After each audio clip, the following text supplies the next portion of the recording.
In the UK, the month-long suspension of the British Parliament ordered by Prime Minister Boris Johnson will begin at the close of business today. Also on tap is the latest data from the UK Statistics Office showing the economy grew 0.3% in July, and that's faster than expected and easing the fears of recession. Well, let's get more on these from Juliana Olayinka at our London studio. Juliana, how are you doing today? Good afternoon, Bissy. Now, let's begin our conversation with the breaking story coming from where you are, and that's that the UK Parliament will be suspended from tonight until October the 4th. Tell us more about this. Well, yes, the proroguing that bill that caused all that controversy over the past 2 weeks will come into effect tonight. Downing Street, their spokesperson, has said that after the government asked for another vote on the snap general election, Parliament will indeed be shut down. There were several court cases, some that even went to the High Court, backed by some former prime ministers, trying to stop the suspension so that the Brexit debate could continue. But they all failed. They were thrown out of court last week. So, yes, indeed, tonight, Parliament will be shut down. A lot of people are expecting that snap general election vote to fail. Opposition party leaders under Jeremy Corbyn, the leader of the Labour Party, have said that they will not back a general election until Boris Johnson asks for that extension from the EU if he doesn't come up with a deal. Boris Johnson was in Dublin today speaking with the Irish leader Leo Varadkar, and he said that he is doing his best to push for a deal, but come what may, that the UK will be leaving the EU on October the 31st. Of course, last week we heard that the House of Lords did back the Commons voters to suspend trying to leave Brexit without a deal. But Boris Johnson and those close to him say that he will potentially break the law. So a lot's going on. But from tonight, Parliament will indeed be shut down.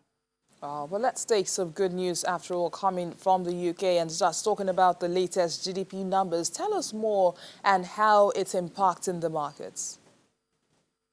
Well, good news depends on who you're speaking to. Of course, we know that in the second quarter, the UK economy did contract by 0.2%, but they've been looking at the 3 months up until July, and it went from a 0.2% to 0%. So though there has been some growth, and again, depending on who you'll speak to, they'll say it's positive, but the UK economy is still running at a flat. The one good thing, Bissy, is that, of course, this means that we potentially may not be heading into a recession. Of course, those PMI numbers from manufacturing, construction and services were not fantastic, but at least considering that there was some growth, it has eased, the market's anxiety, although there are some people that are looking at this and they're thinking that it could potentially get worse. The only good thing is that July is, of course, the first month in the third quarter, so it does seem at least, there is some sort of ease in that Brexit anxiety.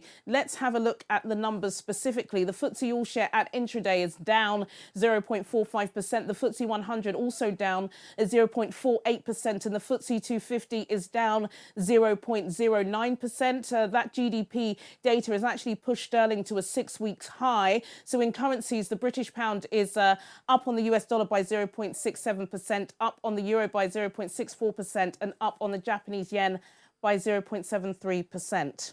All right, quick one, Juliana, just before you go. Another story in the front burner is the 2-day strike by the British Airways pilots, which started today. How is that affecting travels?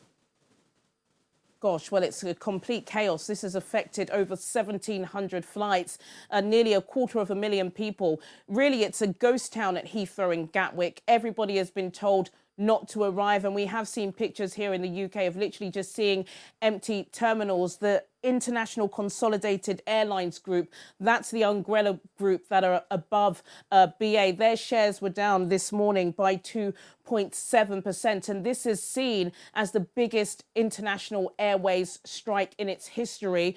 Of course, this is the fight between BALPA, the union that represent British Airways pilots, and British Airways. They're not happy about the offer that they've given them over 3 years of a payment increase Airways. They're saying that BA are earning far too much. And if they are earning so much, then the pilots and the baggage staff should be worth a piece of that pie. Of course, £40 million a day is what it's costing BA to do this. And Downing Street have even got involved and said they must start the talks before the second strike, which is due to take place on the 27th of September. So at the moment, it's a ghost town at Heathrow and Gatwick. And, they are advising anybody to still not come to the airport if you have a flight booked with BA today or tomorrow.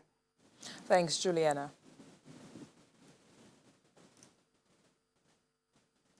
Still ahead on the program, President and Group CEO of MTN speaks about the recent xenophobic attacks in South Africa. Please stay with us.